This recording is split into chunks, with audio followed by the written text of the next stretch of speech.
Halo Sobat Finansial, pekan padat pasar keuangan global kembali menyapa. Pekan ini 19 hingga 23 Agustus 2024. Pasar ramai dengan rilis data penting perekonomian Asia dan Amerika Serikat. Dari negeri Paman Sam, risalah pertemuan The Fed isyaratkan penurunan suku bunga pada September mendatang. Sementara dari pasar regional Asia, pengumuman bunga acuan Thailand serta Korea Selatan dinanti. Bersama saya Jacob Tobing, inilah Bursa Global sepekan selengkapnya. Risalah The Fed yang dirilis pada Rabu pekan ini waktu Amerika Serikat memperlihatkan para pejabat bersedia memangkas suku bunga acuan. Risalah itu juga menyebutkan Komite Pasar Terbuka Federal FOMC menetapkan kebijakan mempertahankan suku bunga acuannya pada kisaran 5,25% hingga 5,50%, namun membuka kemungkinan penurunan suku bunga pada pertemuan 17 dan 18 September mendatang. Risalah The Fed yang dirilis pada Rabu pekan ini waktu Amerika Serikat memperlihatkan para pejabat bersedia memangkas suku bunga acuan. Risalah itu juga menyebutkan Komite Pasar Terbuka Federal FOMC menetapkan kebijakan mempertahankan suku bunga acuannya pada kisaran 5,25% hingga 5,50%. Namun membuka kemungkinan penurunan suku bunga pada pertemuan 17 dan 18 September mendatang. Bank Sentral Amerika Serikat Federal Reserve atau The Fed tampaknya berada di jalur yang tepat untuk melakukan penurunan suku bunga pada September mendatang. Risalah rapat The Fed pada pertemuan 30 dan 31 Juli lalu menunjukkan sebagian besar pejabat mengatakan langkah penurunan suku bunga pada September mungkin terjadi. Dalam risalah yang dirilis pada Rabu waktu Amerika Serikat menunjukkan beberapa pembuatan kebijakan The Fed bersedia memangkas suku bunga. Risalah juga menyebutkan Komite Pasar Terbuka Federal atau FOMC menetapkan kebijakan mempertahankan suku bunga acuannya pada kisaran 5,25% hingga 5,50%, namun membuka kemungkinan penurunan suku bunga pada pertemuan 17 hingga 18 September nanti. Pelaku pasar keuangan global memperkirakan pertemuan bulan September akan menjadi awal pelonggaran kebijakan The Fed dengan penurunan suku bunga sebesar 1 persentase poin diharapkan terjadi pada akhir tahun ini. Mereka juga mencatat sejumlah pejabat The Fed memandang perlu adanya penurunan suku bunga di tengah menurunnya tekanan inflasi Amerika Serikat. Sebab jika tidak ada perubahan suku bunga, maka kebijakan moneter akan semakin menghambat aktivitas perekonomian Amerika Serikat. Selain risalah The Fed yang dinanti, pelaku pasar keuangan global juga mencermati pengumuman bunga acuan Thailand. Bank Sentral Thailand pertahankan suku bunga di angka 2,50%. Thailand selain risalah The Fed yang dinanti, pelaku pasar keuangan global juga mencermati pengumuman bunga acuan Thailand. Bank Sentral Thailand pertahankan suku bunga di angka 2,50%.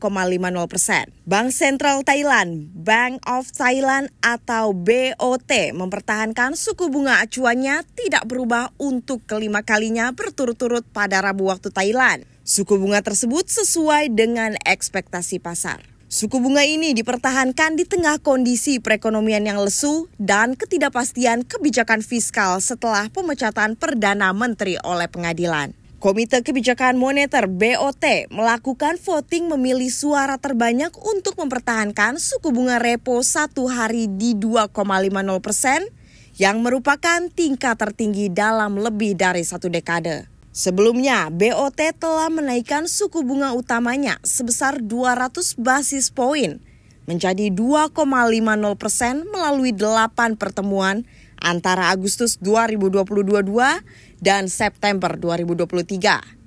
Sejak saat itu, suku bunga dipertahankan stabil.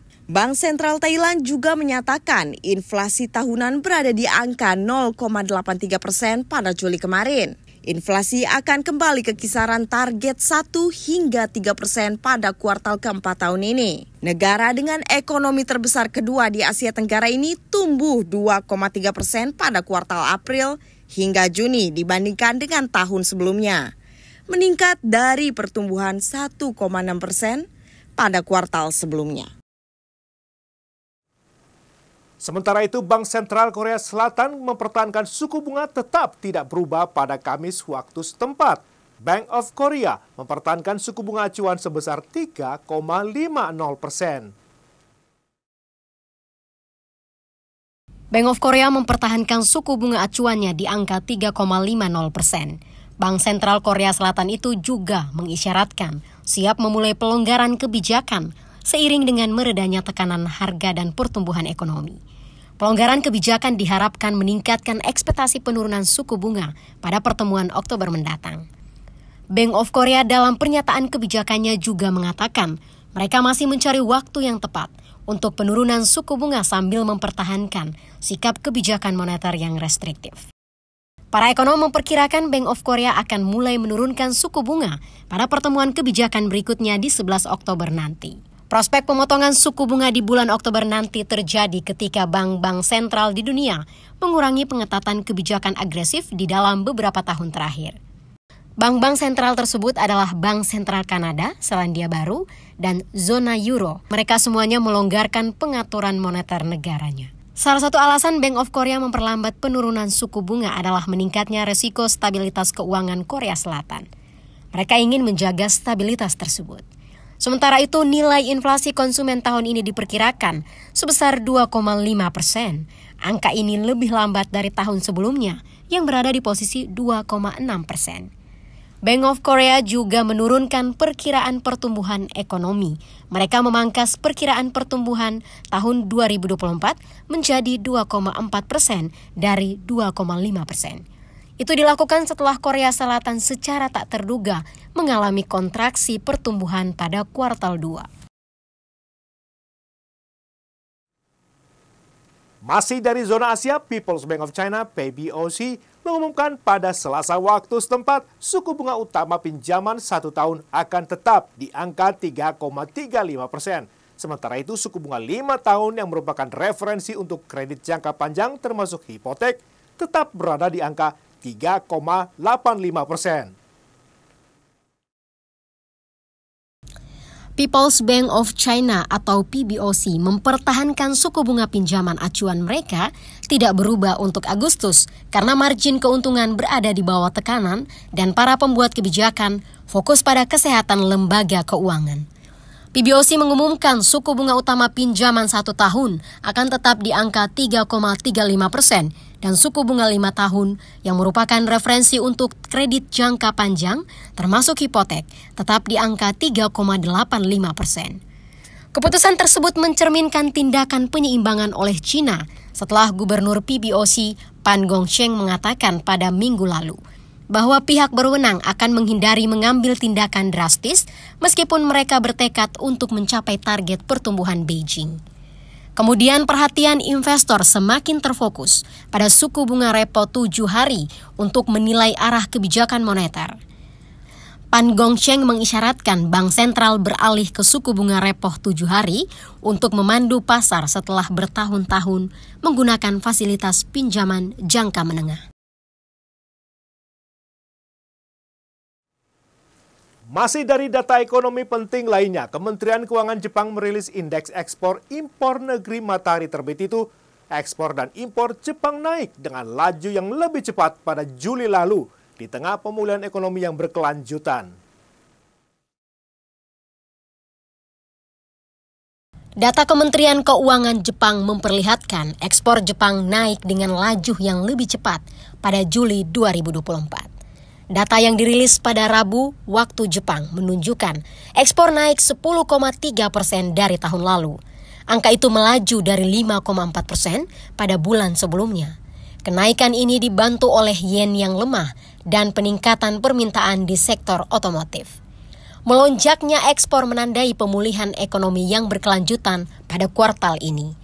Kenaikan ekspor secara garis besar sejalan dengan estimasi median para ekonom yang memperkirakan kenaikan di angka 11,5%. Sementara itu, impor Jepang juga naik menjadi 16,6%. Sebelumnya, para analis memperkirakan kenaikan impor hanya sekitar 14,6%.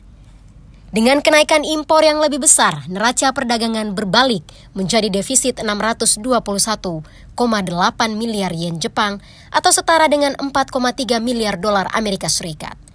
Pemulihan pengiriman ke luar negeri kemungkinan besar akan memberikan kelegaan bagi Bank of Japan yang dengan hati-hati mengawasi perekonomian dan pasar keuangan. Sebelumnya, Bank Sentral Jepang memicu krisis pasar global pada bulan ini setelah kenaikan suku bunga dan sinyal hawkish dari Gubernur Kazuo Ueda. Demikian sahabat finansial Bursa Global sepekan kali ini. Jangan lupa ikuti terus berita teraktual, analisa pasar, mata uang, serta investasi di portal berita kabar bursa.com. Atas nama kru yang bertugas, saya Jacob Tobing pamit undur diri. Sampai jumpa.